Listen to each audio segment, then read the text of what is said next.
ஆன்மீகத்தில் ஒரு உயர்ந்த நிலையை அடையிறதுக்கும் மது மாது புகையில இதே மாதிரி இல்லற அடக்கி வைக்கிறது எல்லாமே ஒரு நாளைக்கு பீறிட்டு எழும்பும். திருவாசகம் என்பது ஒரு பக்தி நூல் மட்டும் கிடையாது. முத்தணி கொங்கைகள் ஆட ஆட அதை பார்த்து ரசிக்கிற முத்தணி.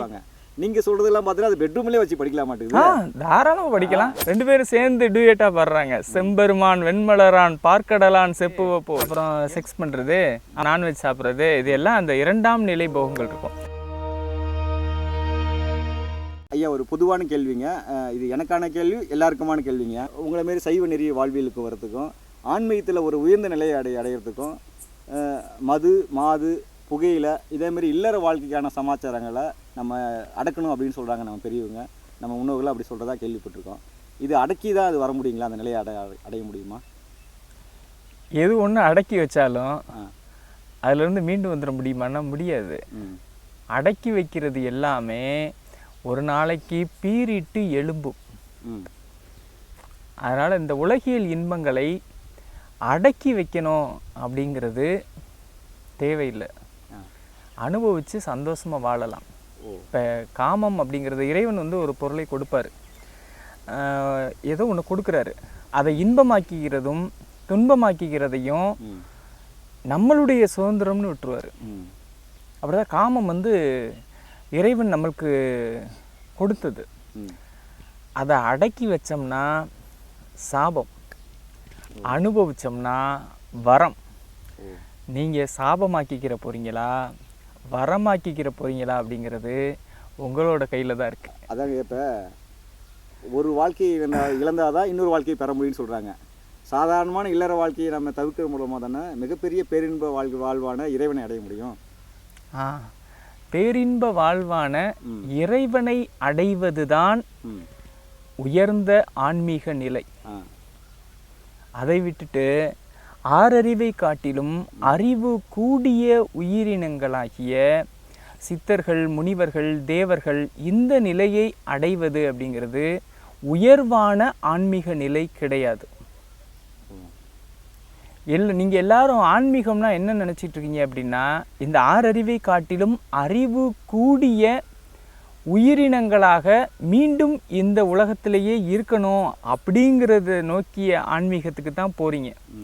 இறைவனை நோக்கிய ஆன்மீகத்துக்கு போகலை. இறைவனை நோக்கிய ஆன்மீகம் இறைவனோடு ஒன்றுவது, இறைநிலையில் உறைவது அப்படிங்கிற ஆன்மீகத்தை நமக்கு போதிக்கக்கூடிய திருவாசகத்தை எடுத்துக்கிட்டிங்கன்னா தான், எடுத்து அதன் வழியில் நம்ம போனோம்னா தான் நாம் இறைவனை அடைய முடியும். திருவாசகம் என்பது ஒரு பக்தி நூல் மட்டும் கிடையாது, வாழ்வியல் நூல். நாம் எப்படி வாழணும் அப்படின்னு சொல்லக்கூடிய ஒரு நூல் வந்து திருவாசகம். திருவாசகம்னு சொல்லும்போது எனக்கு சின்ன கேள்விங்க, ஒரு உபகேள்வி மாதிரி. இப்போ திருவாசக நெறிப்படி திருவாசகத்தை படித்து இந்த வாழ்க்கையை நீங்கள் சொன்ன வாழ்க்கையில் நெறி பண்ணலாம். திருவாசகத்தை எழுதுனா மாணிக்கவாசகர் எப்படி வாழ்ந்தார்? எல்லா வாழ்க்கையும் இழந்து இறைவனையே பித்து நிலையாக தானே வாழ்ந்தார். அப்போனா தான் இறைவன் அடைய முடியும். மாணிக்கவாசகர் யார்? சும்மா எல்லாரும் சிவனடியாருன்னா சும்மா பஞ்ச பரதேசி சீத்து பித்த பிடிச்ச மாதிரி திரியிறேன் அப்படின்னு மாதிரி நினச்சிட்டு இருக்கிறாங்க. கிடையாது. மாணிக்கவாசகர் வந்து பாண்டிய நாட்டினுடைய சிஎம், பாண்டிய நாட்டினுடைய முதலமைச்சர். அந்த காலத்தினுடைய நியதி என்ன அப்படின்னா, அரசனுக்கு நிகரான காதற் கிளத்திகளும் அந்தப்புற சுகபோகங்களும் முதலமைச்சருக்கும் இருக்கணும். அப்போ எப்படி வாழ்ந்திருப்பார் அவர் முதலமைச்சர்? அப்படி இன்புற வாழ்ந்தவர் தான் மாணிக்கவாசகர்.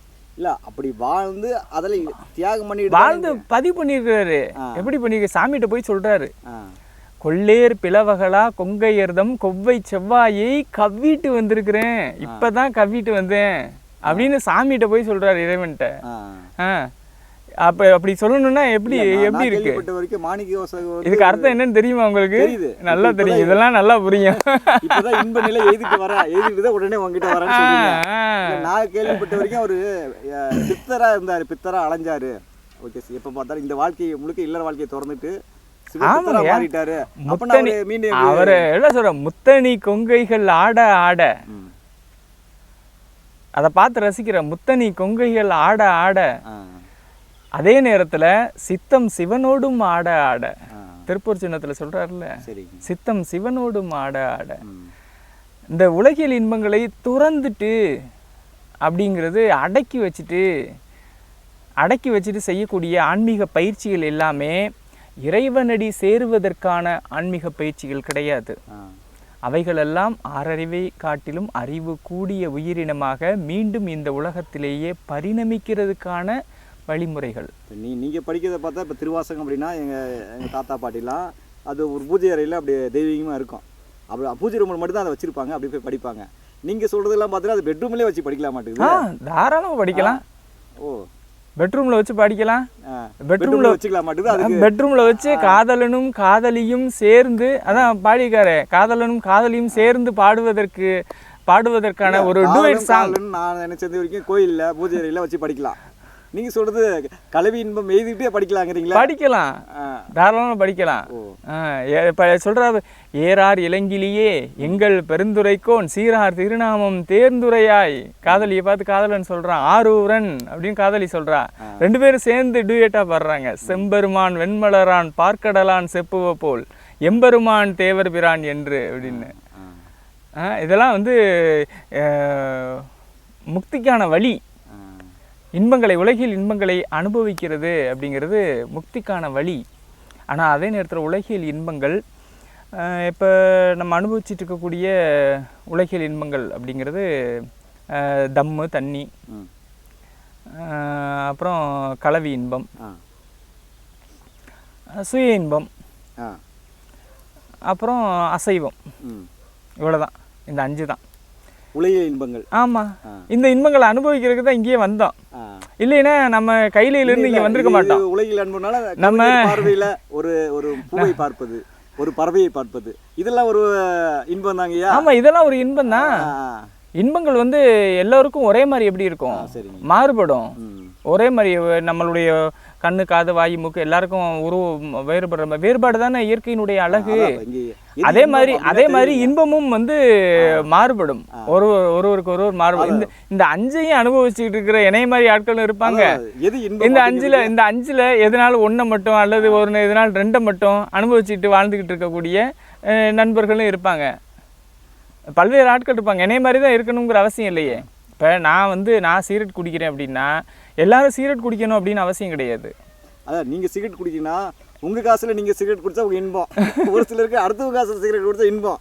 அந்த ஒரே சிகரெட்டு இன்பம் வேற வகைப்பட்டது இருக்கு. ஐயோ போயிட்டானே, சிகரெட் வாங்க விட்டுட்டேன், என் காசு வாங்கி குடிக்கணுமா, இந்த இன்பம் துன்பமாயிடுது. அப்படியெல்லாம் கடை வாங்கி அனுபவிச்சா அந்த இன்பத்துல இருந்து கடை வாங்காம எப்படி இன்பம் அனுபவிக்கிறது அப்படிங்கிறதுக்கு நம்ம மாறணும். நம்ம சம்பாதிக்கிறது எதுக்குங்கய்யா? இன்பமா வாழ்றதுக்கு தாங்கய்யா. இங்க இன்பமா வாழ்ந்து இந்த வாழ்க்கை அனுபவங்கள் தானே மிச்சம். இதெல்லாம் அனுபவிக்காம நம்ம அடக்கி வச்சு நம்ம என்னத்தை பண்ண போறோம்?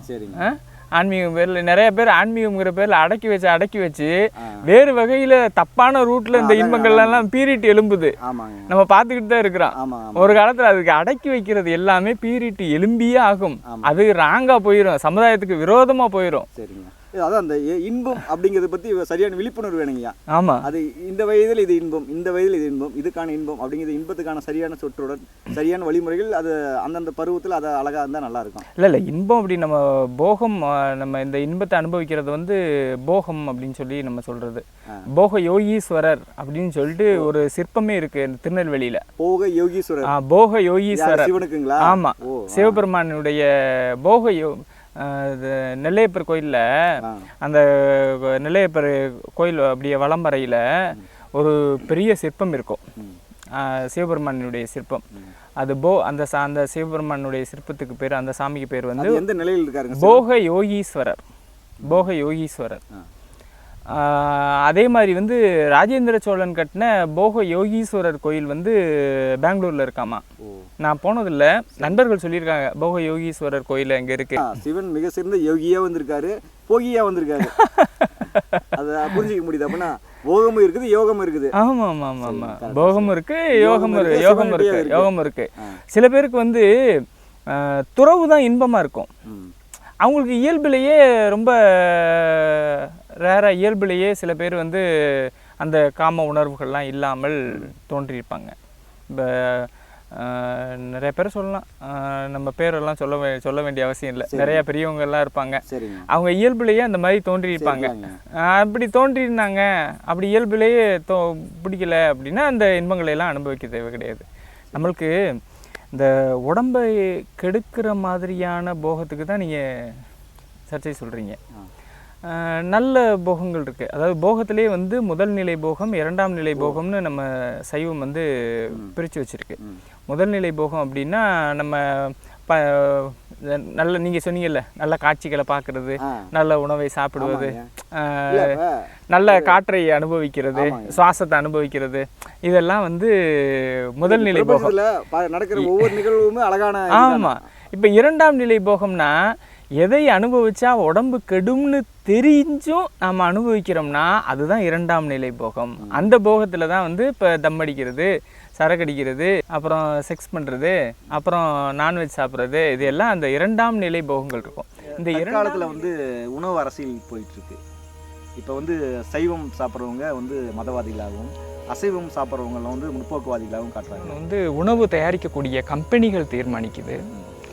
உலக அளவில் நிறைய டயட் சிஸ்டத்தை கொண்டு வந்து அந்த ஒரு மனிதன் என்ன சாப்பிடணும் அப்படிங்கிறத வந்து சிங்கம்புலியினுடைய உணவு, இலை தலைகள், கீரைகள் எல்லாம் இன்றைக்கி எவ்வளோ சாப்பிட்டுட்டு இருக்கிறோம்.